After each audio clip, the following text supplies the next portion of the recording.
distinct. So you join the tables, joining.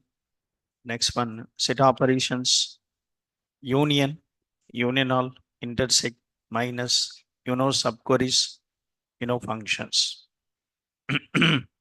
Okay, then that's all. SQL means this. That's all. If you're perfect with this, you're perfect with SQL.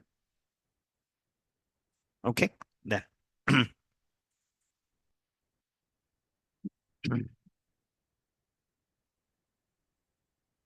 Oh.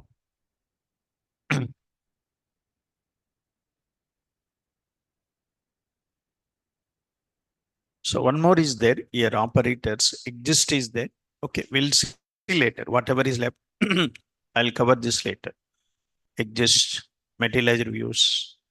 Okay, then.